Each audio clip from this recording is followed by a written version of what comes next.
Ayan, ito na nga po ito mga kababayan, nagkaroon na po ng harang itong estero dito sa may Dasmariñas Street, no?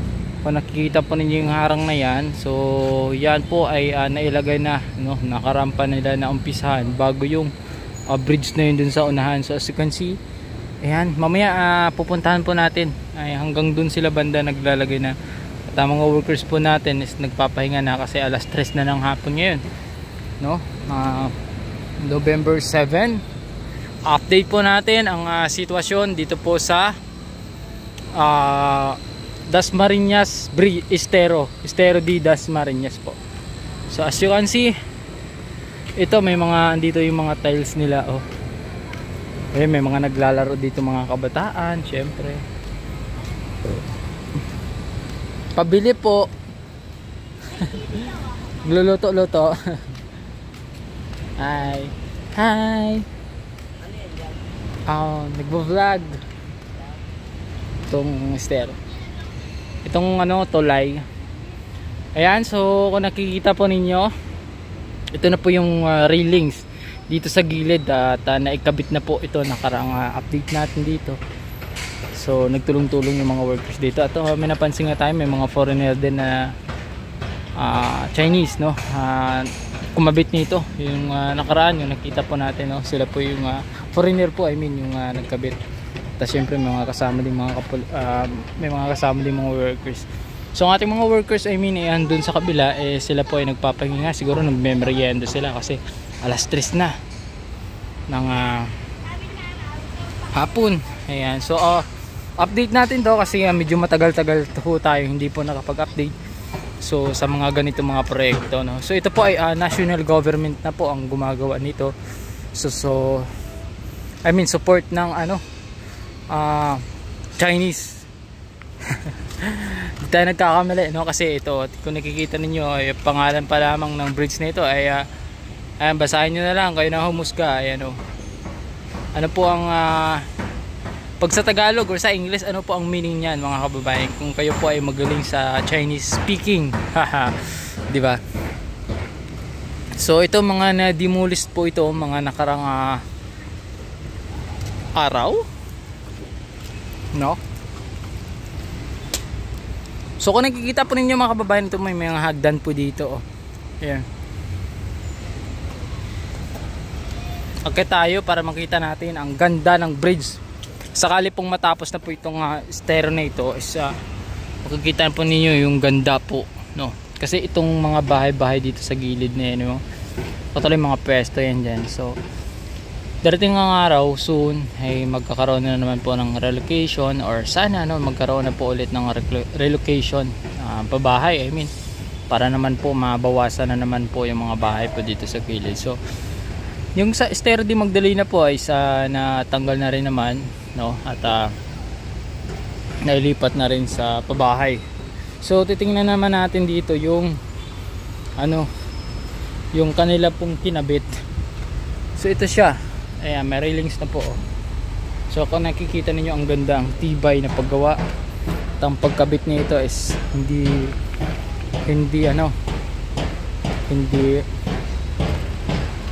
tag dito, hindi basta-basta. Kasi hindi siya, kung nakikita po natin na mga estero is madalas nilang nilalagay is yung tubo o na railings. Ito ay semento mga kababayan, at pinagawa po talaga ito. Pagkaganda po ng paggawa nito. Yan, mahaba-haba na rin po ang kanila pong ilagay, no? Naikabit dito po sa estero di Dasmariñas. So as you can see, talaga naman ang ganda, oh. Yan, di ba? Ito, may mga ilaw na rin po silang nailagay. Ayan, itong poste. Ayan po. Okay, tuloy-tuloy lamang po ang ating update. So ito na po, oh. Wow, ang ganda. Break time po ng ating mga workers po dito. Kaya merienda muna syempre bago work ulit mamaya. Ayan, so ganda oh. Tsaka kung nakikita po ninyo yung ano dito oh, yung ilog po dito is maitim man siya pero walang basura no na nakapaligid or lumulutang-lutang po dito sa estero na ito. So wala pong mga ano, wala pong mga basura nga lumilitaw. Kahit maitim po yung ilog, yung tubig. Ayan, so kitang-kita nyo naman mga kababayan kung gaano ito kaganda soon.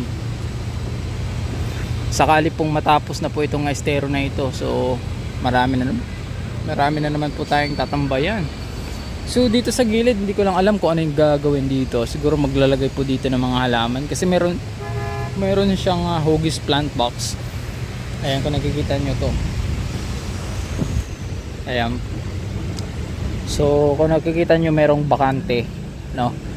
So siguro magkakaroon dito or maglalagay ng mga halaman, tatambakan muna ng lupa tapos lalagyan siya ng halaman. Then syempre mas maganda pag merong mga upuan no dito sa gilid.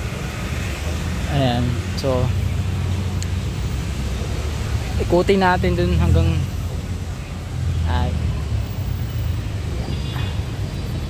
update lang po. Ayan, ikutin natin to hanggang dun sa kabila. So ayan oh, ganda oh. Dito harang to eh. Harang plant box to hanggang dito sa may gilid eh. Ayan, so ganda po. Ito po oh, hanggang dito na po sila banda na naglalagay po ng railing. So as you can see, ang ganda-ganda. 100% sobrang ganda nito sakaling matapos na itong paglagay ng railings po dito sa may Estero de Dasmariñas Street. Ayan, so both side magkakaroon dito ng railings. Tapos maglalagay din po ng mga ilaw, sigurado yan no. Kasi nga po estero po ito na pinaganda kasi.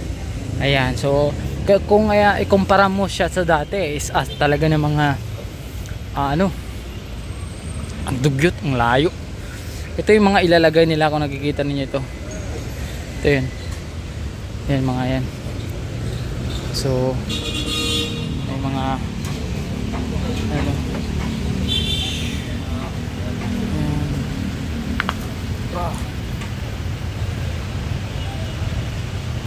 ito yung mga ilalagay nila oh. Yan. Yan.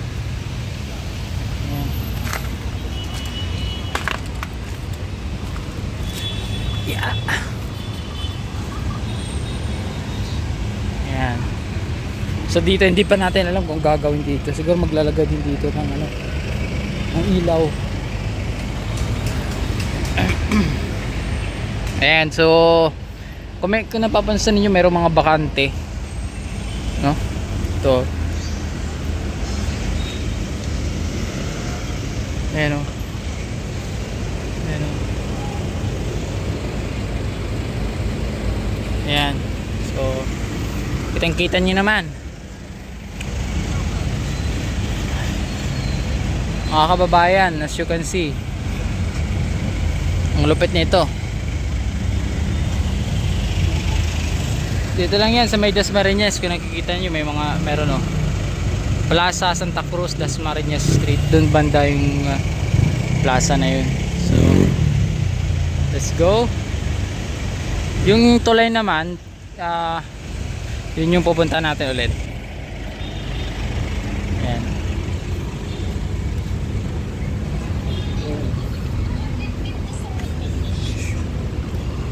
Ayan. Railings, ang kakapal ng railings na ito oh. Ano talaga, mamahalin na ano to, mamahalin na railings. Ayan, ang ganda oh.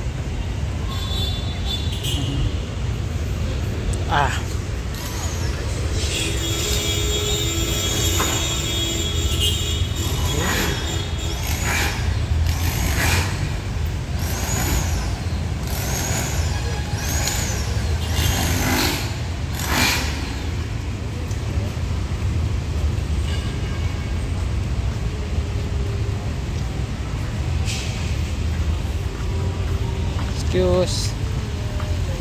Yeah. Ayun.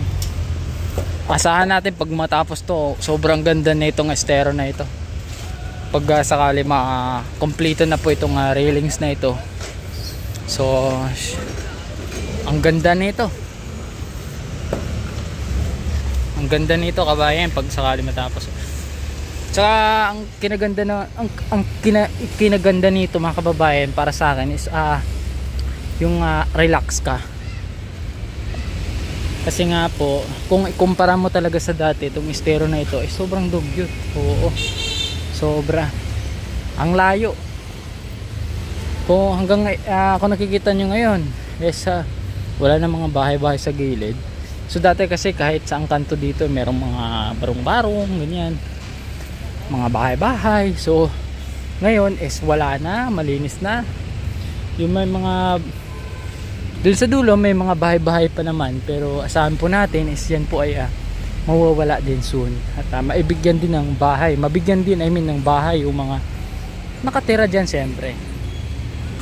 Oh, ayan, solid naman po yung paggawa dito mga kababayan. Ang ganda-ganda po. Ito may kulang pa dito. Ayan, yung Jones Bridge naman, yung esplanado, napapansin ko, ay singit ko na lang din. Kung naalala nyo sa mga vlog po natin, meron pong mga tiles. So ang ginawa po doon, kinalkal ulit, no? Sinira ho yung mga tiles, na inilagay po doon sa Jones Bridge.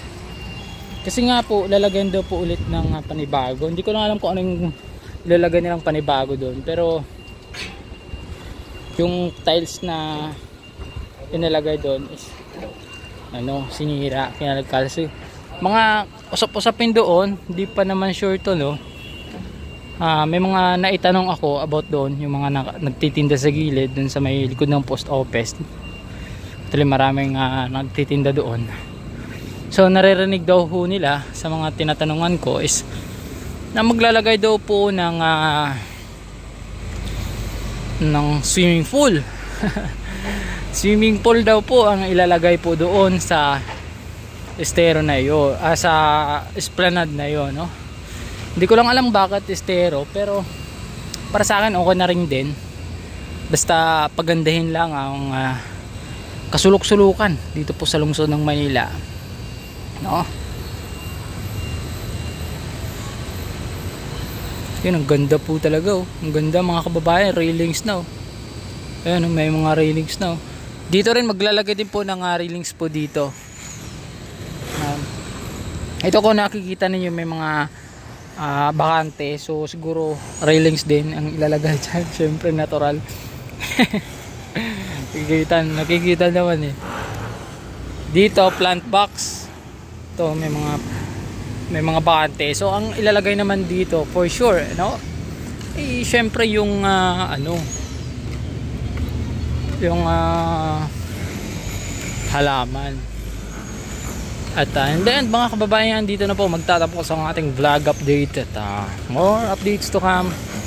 And then please don't forget to like and follow and subscribe sa ating Facebook, YouTube channel. At meron akong Facebook page na same lang yung pangalan ko sa YouTube channel at Facebook page. Ang pangalan po ay Kuya Edgar, no? Dali lang po hanapin ang aking Facebook page na Kuya Edgar. Siguro naman yung mga subscribers ko sa YouTube is naka-follow naman doon sa aking page. Please follow na rin din sa ating page. At maraming salamat sa panonood at God bless sa atin lahat. At thank you po. So that's it.